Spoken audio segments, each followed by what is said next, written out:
മാനിൻ്റെ തലയോട്ടിയാട്ടത്. പുതിയ തലയോട്ടിയാണ്, വല്ലാതെ പഴക്കമൊന്നുമില്ല കേട്ടോ. എൻ്റെ കൊമ്പുകളൊക്കെ മുറിഞ്ഞിട്ടുണ്ട്.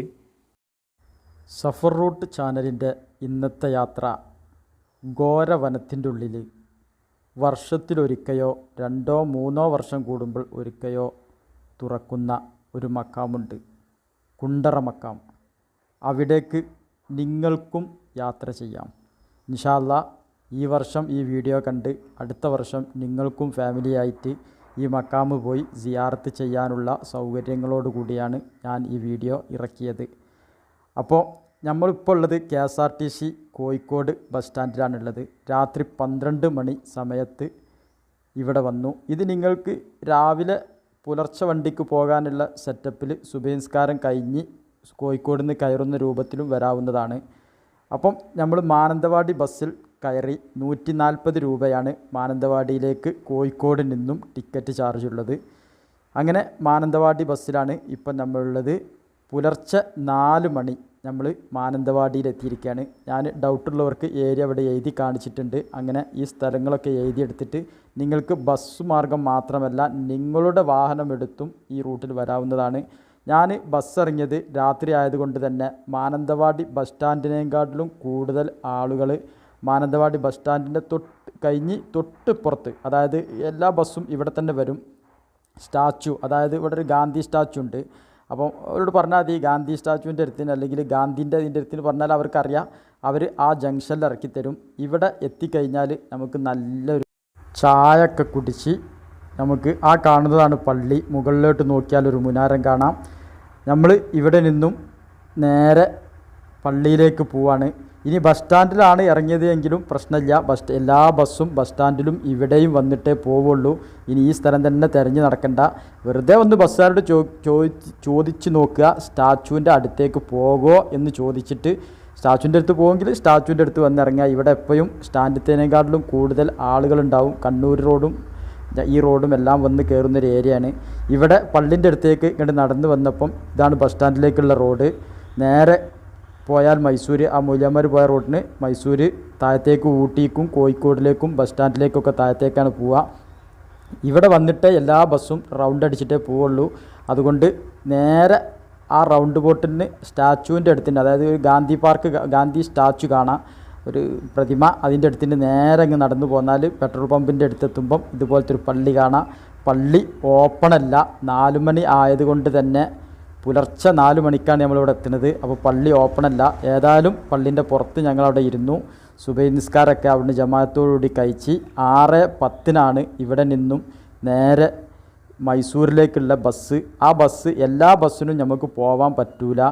കാരണം കുട്ട വഴി പോകുന്ന മൈസൂർ ബസ് നമ്മളെ നാട്ടിൽ നിന്ന് വരുന്നതുണ്ട്. അതിൽ വന്നു കഴിഞ്ഞാൽ അത് കാട്ടിക്കുളം എത്തുമ്പോഴേക്കും അവിടെ നിന്ന് കാട്ടിക്കുളം കഴിഞ്ഞ് തിരിഞ്ഞ് യാത്ര ചെയ്യും. നമുക്ക് ബാവലി വഴിയാണ് പോവേണ്ടത്. ഞങ്ങൾ നിസ്കാരമൊക്കെ കഴിഞ്ഞ് വന്നു. ഇവിടെ വന്ന് ചെറിയ ഒരു ചായയും അത്യാവശ്യം ചെറിയ ഭക്ഷണങ്ങളൊക്കെ അവിടെ കിട്ടും. അതായത് ചായയും പിന്നെ വട, അതുപോലെ തന്നെ പഴംപൊരി, അങ്ങനത്തെ ചെറിയ ഒരു നല്ല ഒരു ഭക്ഷണങ്ങളൊക്കെ അവിടെ നിന്ന് കിട്ടും. അത് കഴിച്ച് 6:10 മച്ചൂര് എന്ന് പറഞ്ഞ സ്ഥലത്തേക്ക് ബസ് കയറി. ഈ മച്ചൂര് പറഞ്ഞ സ്ഥലം നമ്മൾ ഇപ്പം ഈ മക്കാമിലേക്ക് പോകാൻ, കുണ്ടറ മക്കാമിലേക്ക് പോകാൻ ബസ് ഇറങ്ങേണ്ട സ്ഥലമാണ് മച്ചൂര്. അപ്പോൾ നമ്മൾ 140 രൂപ ചിലവാക്കി നമ്മൾ എന്ത് ചെയ്തു, ബസ് ചാർജ് നൽകിയിട്ടാണ് മാനന്തവാടിയിലെത്തിയത്. ഇവിടെ നിന്നും മച്ചൂരിലേക്ക് നമുക്ക് വന്ന ബസ് ചാർജ് 30 രൂപയാണ്. അപ്പം 30 രൂപൻ്റെ ബസ് ചാർജ് എടുത്ത് നമ്മൾ മച്ചൂരിലേക്ക് ബസ് കയറി. പക്ഷേ ഞാൻ ഏതായാലും മച്ചൂര് ഇറങ്ങുന്നതിന് മുമ്പേ ബാവലിയിലൊന്ന് ഇറങ്ങി സിയാറത്ത് ചെയ്യാം എന്ന് ഉദ്ദേശിച്ചു ടിക്കറ്റ് എടുത്തിനെങ്കിലും ബാവലിയിൽ ഇറങ്ങുകയാണ്. കാരണം ബാവലിയിൽ ഈ ബസ് എത്തുമ്പോഴേക്കും 7 മണി സമയമാകുന്നുള്ളൂ. 7-7:30 ആകുമ്പോഴേക്കും ഞങ്ങൾ ബാവലിയിലെത്തി. നല്ല സൂപ്പർ റൂട്ടാട്ടോ. റൂട്ട് പറയാൻ വാക്കുകളില്ല കേട്ടോ. കാരണം അള്ളാഹുവിൻ്റെ ദുനിയാവ് നമുക്ക് നടന്ന് കാണാൻ തന്നെ ഉണ്ട്. ഏതായാലും ആരും ക്ലീനാക്കാനോ ഒന്നിനുമില്ലാത്ത ഇത്ര വലിയ വനങ്ങൾ എന്തോ ഒരു വൃത്തിയിൽ നിൽക്കുന്നു അറിയോ. അള്ളാഹ് അതൊക്കെ മെയിൻ്റെനൻസ് ചെയ്ത് കൊണ്ടിടക്കേണ്ടതിനുള്ളതിന് ഏറ്റവും വലിയ തെളിവ് തന്നെയാണിത്. ഏതായാലും ഞങ്ങളിപ്പം ബാവലി മക്കാമിലൊന്ന് സിയാറത്ത് ചെയ്യാം എന്ന് കരുതി ഇവിടെ ഇറങ്ങി. ഇവിടെ നിന്നും നമുക്ക് നേരെ മച്ചൂരിലേക്ക് ബസ് കിട്ടും. സിയാറത്ത് ചെയ്ത് ഇറങ്ങി ഇവിടെ ഇറങ്ങിയതിൻ്റെ പിന്നിൽ 2-3 രഹസ്യങ്ങളുണ്ട്. അത് ഞാനിപ്പം പറഞ്ഞു തരാം. പിന്നെ ഇത് ബാവലി മക്കാമാണ്. ബാവലി മക്കാമ് നമ്മൾ മുന്നേ വീഡിയോ ചെയ്തിരുന്നു, അതുകൊണ്ട് ഇവിടുത്തെ കൂടുതലൊന്നും കാണിക്കുന്നില്ല. എങ്കിലും സിയാറത്തിന് ഇറങ്ങാൻ ഈ വീഡിയോ കാണുന്നവർക്കും പറ്റുമല്ലോ എന്ന് കരുതി കാണിക്കുകയാണ്. നേരെ ബസ് ഇറങ്ങി വന്നു കഴിഞ്ഞാൽ മക്കാമിൻ്റെ ദർഗ ഇവിടെ കാണാം. ഈ ദർഗയിൽ നമുക്ക് സിയാറത്ത് കഴിഞ്ഞ് പുറത്തേക്ക് വേഗം ഇറങ്ങാം. എന്നിട്ട് നമുക്ക് ബസ് അവിടെ ഉണ്ടാകും. ബസ്സില്ലെങ്കിൽ നേരത്തെ നമ്മൾ കണ്ട ആ ഒരു വണ്ടി ഉണ്ടല്ലോ, ചെറിയ വണ്ടി, ആ വണ്ടി ഉണ്ടാവും. ആ ജീറ്റൻ്റെ ചെറിയ വണ്ടി, അതാണ് ഇവിടെ കൂടുതലുള്ളത്. ഏതായാലും ആ വണ്ടിയിൽ കയറുകയാണെങ്കിൽ 150 രൂപ ചാർജ് അവർ വാങ്ങുന്നുണ്ട്. എവിടേക്ക്? മച്ചൂരിലേക്ക്. അപ്പം നമുക്ക് ആ വണ്ടിയിൽ മച്ചൂർ മസ്ജിദിൻ്റെ അടുത്ത് വരെ നമുക്ക് വിളിച്ച് പോവുകയാണെങ്കിൽ 200 രൂപ 250 രൂപ ഒരു ചാർജ് വാങ്ങും.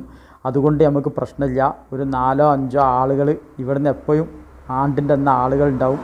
ഓലെ കൂട്ടത്തിൽ 5 ആൾ 6 ആൾ വരെ ആ വണ്ടിയിൽ പോകും. അത് കയറ്റി പോവുകയാണെങ്കിൽ ഇവർ നമ്മളവിടെ കൊണ്ടുപോയി ഇറക്കി തരും. അല്ലെങ്കിൽ ബസ് വരും, അവിടെ കാത്തു നിന്നാൽ മതി. ഞാൻ ഇവിടെ നിന്നും ബസ്സിനാണ് പോയത്, കാരണം നിങ്ങൾക്ക് കാണിച്ച് തരാം എന്ന് കരുതിയിട്ട്. കാരണം ഞാനവിടെ വന്ന സമയത്ത് ഒരുപാട് ആളുകൾ എന്നോട് ചോദിച്ചു നമ്മൾ കൂടി പോവല്ലേ എന്ന് ചോദിച്ചു. ഞാൻ കയറിയില്ല.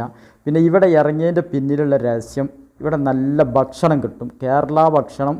നമുക്ക് പോണത് മച്ചൂരിലേക്കാണ്. ഇന്നലെ രാത്രി വീട്ടിൽ നിന്നും ഭക്ഷണം കഴിച്ചിറങ്ങിയത് കൊണ്ട് തന്നെ നല്ല വിശപ്പുണ്ട്. അപ്പോൾ ഇവിടെ നല്ല കേരള ഭക്ഷണം കിട്ടുന്ന ഹോട്ടലുകളുണ്ട്. നല്ല പൊറോട്ട കിട്ടും, അതുപോലെ തന്നെ വട, അതുപോലെ തന്നെ ഒരുപാട് സാധനങ്ങൾ. അതായത് രാവിലെ നമുക്ക് കഴിക്കാൻ പറ്റിയ എല്ലാ സംഭവങ്ങളും ഇവിടെ ഉണ്ടാവും. ഓരോന്ന് എടുത്ത് പറയാൻ എനിക്കത്ര ഓർമ്മ നിൽക്കുന്ന കണ്ടീഷനില്ല ഭക്ഷണത്തിൻ്റെ കാര്യം. ഏതായാലും ഇതാണ് ബോർഡർ. ഈ ബോർഡർ, ഇത് ബാവലി മക്കാമിന് പുറത്തിറങ്ങിയാൽ കാണുന്ന ബോർഡറാണ്. ഈ പാലം അപ്പുറം കടന്നാൽ അത് കർണാടകയാണ്, ഇപ്പുറം നമ്മളും കേരളമാണ്. ഏതായാലും ഇവിടെ ഇവിടെ ഒരു ബസ് സ്റ്റോപ്പ് ഉണ്ട്. ഈ ബസ് സ്റ്റോപ്പിൻ്റെ നേരെ ബാക്കിൽ ഈ സ്ഥലത്ത് നമുക്ക് ബാത്റൂം സൗകര്യങ്ങളുണ്ട്. അല്ലെങ്കിൽ മക്കാമ്പിലുണ്ട്. മക്കാമ്പിൽ സ്ത്രീകൾക്കും പുരുഷന്മാർക്കും സൗകര്യമുണ്ട്. നല്ല ബാത്റൂമുകളുണ്ട് അവിടെ മക്കാമിൻ്റെ അടുത്ത് തന്നെ. അത് കിട്ടിയില്ലെങ്കിൽ ഇവിടെ പേ ബാത്റൂമാണിത്. ഇതിന് 10 രൂപ കൊടുത്തു കഴിഞ്ഞാൽ ഇവിടെ നേരെ ബസ് ഇവിടെ കാത്തുക്കുന്നോട് തന്നെ ഇവരുടെ അടുത്തിന് നല്ല 2 അടിപൊളി ബാത്റൂമാണ്, വൃത്തിയുള്ള ബാത്റൂം. ചെക്ക് പോസ്റ്റ് ആയതുകൊണ്ട് തന്നെ അവിടെ സൗകര്യം ചെയ്തിട്ടുണ്ട്. 10 രൂപ കൊടുത്ത് അതിൽ കയറാം. അത് നോക്കിയിരുന്നപ്പോഴേക്കും നമ്മുടെ ബസ് വന്നു.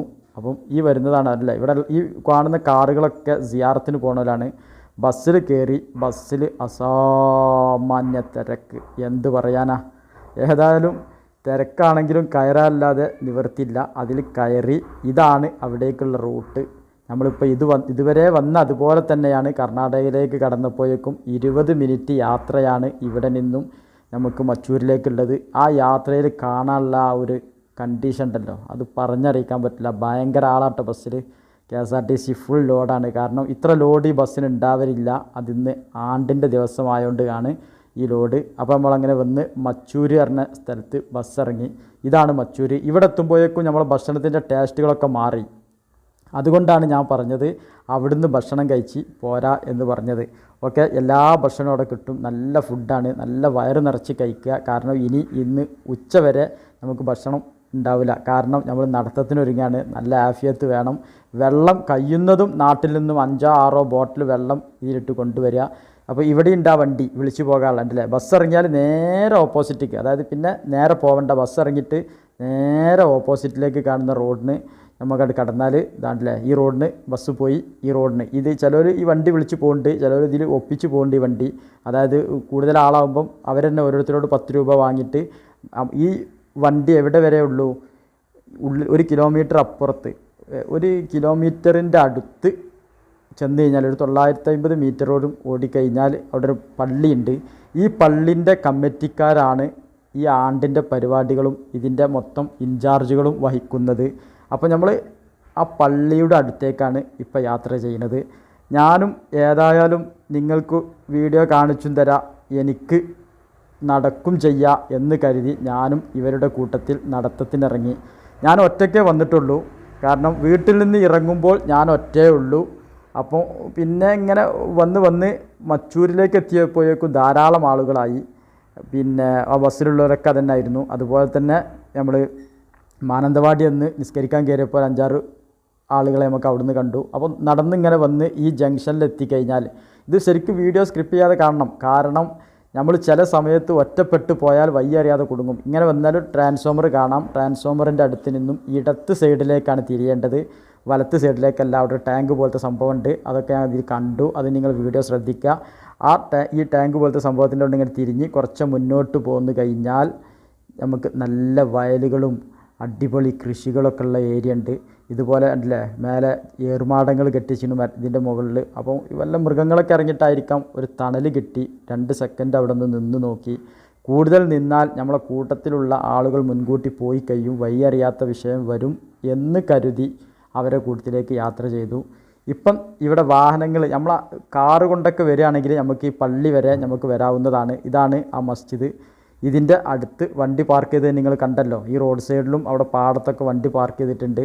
രാവിലെയൊക്കെ പാർക്ക് ചെയ്യുക, ഉച്ചയാകുമ്പോഴത്തിന് പിന്നെ പാർക്കിങ്ങിൻ്റെ കഥയൊക്കെ പറയാതിരിക്കുക നല്ലത്, അത്ര ആളുകളുണ്ടാവും. ഇവിടെ നിന്നും നമ്മൾ എന്ത് ചെയ്ത് ദർഗയിൽ മൂടാനുള്ള പട്ടും മറ്റ് സാധനങ്ങളൊക്കെ ഈ പള്ളിയിൽ നിന്ന് തന്നെ വാങ്ങുക. കാരണം ഇവരാണത് നടത്തുന്നത്. അപ്പോൾ അതിൻ്റെ ഒരു എല്ലാ ചുമതലയും അവരിൽ തന്നെയാണ് ഉള്ളത്. ഞാനും അവിടെ നിന്നും ഒരു പട്ട് വാങ്ങി. ഏതായാലും യാറം മൂടുക എന്നുള്ള ഉദ്ദേശത്തിൽ തന്നെയാണ്. സുന്നികൾക്ക് അങ്ങനെ പല വിശ്വാസങ്ങളുണ്ട്. ഏതായാലും ആ മഹാൻ്റെ മക്ബറയുടെ മുകളിൽ ഒരു പട്ട് ഇടുക എന്നുള്ള ഒരാഗ്രഹത്താൽ ഞാനും അത് വാങ്ങി.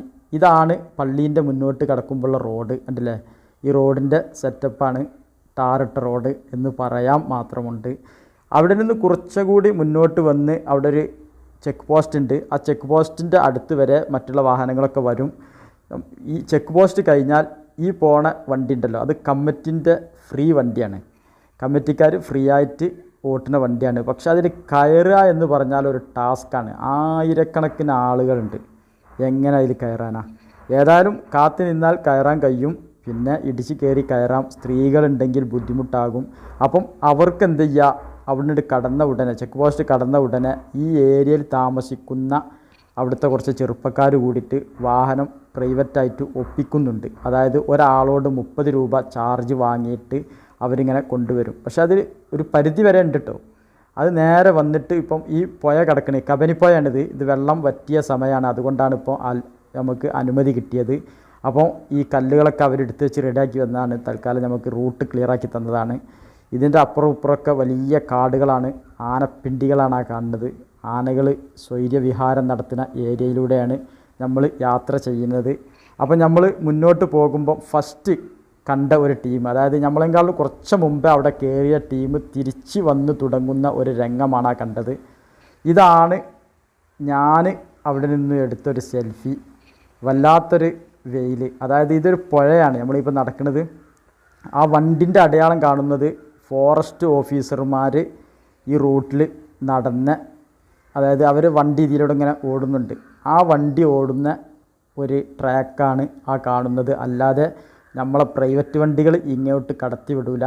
അപ്പോൾ നമ്മൾ നേരത്തെ അവിടെ പ്രൈവറ്റ് വണ്ടിൻ്റെ ഒരു കാര്യം പറഞ്ഞല്ലോ, അത് ഈ പുഴൻ്റെ ഏകദേശം 1/2 കിലോമീറ്റർ അപ്പുറത്ത് കൊണ്ടുവന്നിട്ട് ഇറക്കി തരും. അതിന് 30 രൂപ കൊടുക്കണം.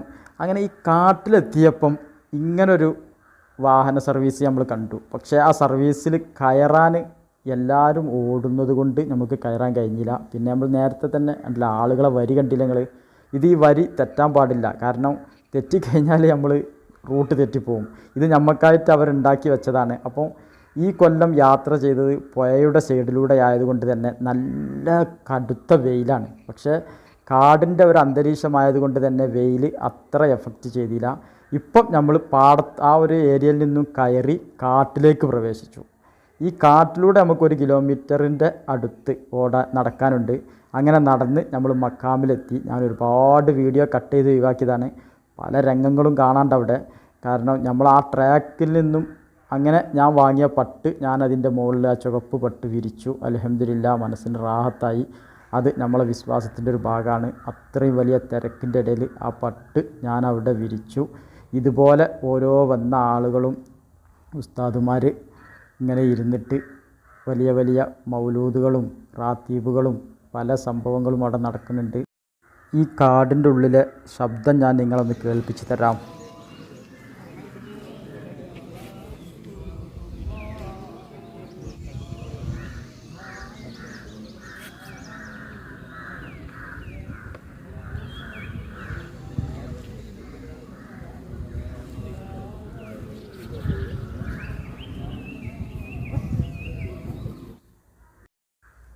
അത്തരം മൗലിദിനാലും ദിക്റിനാലും സലാത്തിനാലും മുഖരിതമായ ആ ഒരു സദസ്സ് ഞാൻ വൈകുന്നേരം വരെ അവിടെ ഇരുന്നു. അതിൻ്റെ വീഡിയോ ഇൻഷാ അള്ളാ ഞാൻ ബാക്കിൽ വിട്ടുതരാം. അതായത് അവിടുത്തെ ചരിത്രങ്ങൾ കുറച്ച് ഞാൻ അതിൽ ഉൾപ്പെടുത്തിയാണ്ട് പറഞ്ഞു തരുന്നുണ്ട്. കാരണം അവിടെ ഒരുപാട് അത്ഭുതങ്ങൾ അവിടെ കാണാനുണ്ട്. അങ്ങനെ പുറത്തിറങ്ങിയപ്പോഴാണ് നേരത്തെ കണ്ട ആ ജീപ്പ് സഫാരി ഉണ്ടല്ലോ, അതിൽ ഞാനൊന്ന് കയറി. കാരണം തിരിച്ചു വരുമ്പോൾ അതും വേണമല്ലോ, നിങ്ങളൊന്ന് കാണിച്ചു തരിക. ഏതായാലും വൈകുന്നേരം ആയതുകൊണ്ട് തന്നെ നല്ല തിരക്ക് കുറവുണ്ട്. കാരണം കുറേ ആളുകൾ അവിടെ നിന്ന് തിരിച്ചു പോന്നു. ഞാൻ 11 മണിക്കാണ്, അതായത് ഏകദേശം 7:45 മച്ചൂരി ഇറങ്ങി നടത്തം തുടങ്ങിയ, കണ്ടില്ലേ നല്ല മാനിൻ്റെ കൊമ്പുകളും അത് തലയോട്ടികളും മറ്റൊക്കെ റോഡ് സൈഡിൽ ഇങ്ങനെ, അതായത് നമ്മൾ വരുന്ന വഴികളിൽ ഇങ്ങനെ കാണുന്നുണ്ട്. അതൊന്നും എടുക്കാൻ പാടില്ല, അത് ഫോറസ്റ്റായിട്ട് ബന്ധപ്പെട്ട വിഷയമാണ്. ഒരു സെക്കൻഡ് ഒന്ന് വയ്യി പേച്ച് നടന്നപ്പോഴാണ് ഇത് കണ്ടത്. നമ്മൾ പോകുന്ന റൂട്ടിലൊന്നും വല്ലാതെ ഒന്നും കാണില്ല, കാരണം അതൊക്കെ അവരെടുത്ത് മാറ്റിയിട്ടുണ്ട്. അപ്പം റൂട്ട് മാറി വന്നാൽ ഇതുപോലത്തെ പലതും കാണാം. ചിലപ്പോൾ നമ്മളെ ജീവനും ഭീഷണി ഉണ്ടാകും. പിന്നെ അത് മാത്രമല്ല, കംപ്ലീറ്റ് അവിടെ നമ്മൾ പോകുന്നതും വരുന്നതും കംപ്ലീറ്റ് അവിടുത്തെ സെക്യൂരിറ്റി, അതായത് ഹോം ഗാർഡുകളുണ്ട്, അവിടെ ഗാർഡുകളുണ്ട്, ഈ ഫോറസ്റ്റ് ഗാർഡുകളുണ്ട്, അവരാണ് ഇതൊക്കെ കൺട്രോൾ ചെയ്യുന്നത്. എല്ലായിടത്തും അവരുണ്ട്. കബനിപ്പുഴയിൽ തൽക്കാലം കണ്ടില്ലേ, ഇതേപോലെ പൂയിച്ചാക്ക് ഇട്ടിരിക്കാൻ കുറച്ച് വെള്ളമുള്ള സ്ഥലത്ത് ആളുകൾക്ക് നടക്കാൻ. സ്ത്രീകളും കുട്ടികളും ഒക്കെ ഉണ്ട്, ഒരുപാട് ആളുകൾ നടക്കുന്നുണ്ട്. ഇത് വെള്ളം വറ്റിയതിൻ്റെ അടയാളമാണ് ഈ കാണുന്നത്. കംപ്ലീറ്റ് നന്നായിട്ട് പൊട്ടിക്കീറി ഇങ്ങനെ കിടക്കുകയാണ്, വിണ്ട് കീറി കിടക്കുക. അപ്പം അവിടെ വരെ നമ്മൾ ജീപ്പിന് വന്നു. 30 രൂപ കബനിപ്പുഴൻ്റെ ഏകദേശം അടുത്തെത്തി. അവിടെ നിന്നും കബനി പുഴ കടന്ന് നമ്മൾ അവിടുന്ന് ഒരു നേരത്തെ പറഞ്ഞ ജീറ്റൻ്റെ വണ്ടി കിട്ടി, അതിൽ കയറി 30 രൂപയ്ക്ക് ഈ ചെക്ക് പോസ്റ്റിൻ്റെ അടുത്ത് വന്ന് ഇറങ്ങി. അവിടെ നിന്നും ഇവിടെ നിന്നും നമുക്ക് മക്കാമിലേക്ക് നടക്കണം. 1 കിലോമീറ്ററോളം ഉണ്ട്. മക്കാമിൻ്റെ മുന്നിൽ ഭക്ഷണ വിതരണം, അതായത് തബറുക്കിൻ്റെ ഭക്ഷണം കൊടുക്കുന്നുണ്ട്. നല്ല നെയ്ച്ചോറും ചിക്കൻ്റെ കറിയും ഉണ്ടായിരുന്നു. നല്ല വിശപ്പുണ്ട്, നടന്നു വരികയല്ലേ. അപ്പം ഇവിടേക്ക് പോകുമ്പം വെള്ളം നമ്മൾ കയ്യിൽ കരുതണം, അല്ലെങ്കിൽ ഇവിടെ നിന്ന് വാങ്ങണം. അവിടുന്ന് തിരിച്ച് ഞങ്ങൾ യാത്ര നേരെ ഒരു വണ്ടിക്ക് മച്ചൂർ വന്നു. മച്ചൂരിൽ നിന്നും നേരെ കാട്ടിക്കുളത്തേക്ക് ബസ് കയറി, വണ്ടി കയറി. കാട്ടിക്കുളത്തേക്ക് കയറിയത് എന്തിനാ വെച്ചാൽ വേറെ വണ്ടികൾ നിന്ന് സമയം കളയണ്ട, കാരണം ധാരാളം ആളുകളുണ്ട്. കിട്ടിയ വണ്ടിക്ക് കയറി, അല്ലെങ്കിൽ വണ്ടി ഒപ്പിച്ച് പോരുക. ഇപ്പം നമ്മൾ ബാവലിയിൽ തന്നെ തിരിച്ചെത്തി. ഇനി ബാവലിയിൽ നിന്നും നമുക്ക് ബസ്സുണ്ട് ഡയറക്റ്റ് നാട്ടിലേക്കോ, അല്ലെങ്കിൽ പിന്നെ നേരത്തെ പറഞ്ഞ മാതിരി കാട്ടിക്കുളത്തേക്കോ മാനന്തവാടിയിലേക്കോ എവിടേക്ക് കയറാം. കാട്ടിക്കുളത്തേക്ക് കയറിയാലും കുഴപ്പമില്ല, കാരണം കുട്ടവഴി നമ്മളെ നാട്ടിൽ നിന്ന് മൈസൂരിലേക്ക് പോകുന്ന ബസ് ഡയറക്റ്റ് കോഴിക്കോടിലേക്ക് കിട്ടും. ഞാനേതായാലും മാനന്തവാടി ബസ് സ്റ്റാൻഡിലെത്തി. ഇവിടെ നിന്നും ബസ് കയറി കോഴിക്കോടിലേക്ക് കയറി. രാത്രി ഏകദേശം 9:30-10 മണിയായപ്പോഴേക്കും ഏകദേശം കോഴിക്കോട് ബസ് സ്റ്റാൻഡിൽ തിരിച്ചെത്തി. ഇതിലും നേരത്തെ നിങ്ങൾ തിരിച്ചെത്തും, കാരണം ഞാൻ മക്കാമിൽ 11 മണിക്ക്, അതായത് 7:45 നടന്ന് 11 മണിയായപ്പോഴേക്കും മക്കാമിലെത്തി. തിരിച്ച് ഇങ്ങോട്ട് ഞാൻ വാഹനത്തിന് പോകുന്നതുകൊണ്ട് പെട്ടെന്ന് എത്തി. അതുപോലെ തന്നെ വൈകുന്നേരം വരെ ഇരുന്നത് കൊണ്ടാണ് നേരം വൈകിയത്. അടുത്ത വീഡിയോയിൽ ചരിത്രം പറഞ്ഞു തരുന്നുണ്ട് ഇൻഷാ അള്ളാ. നിങ്ങൾക്കും പോവാം.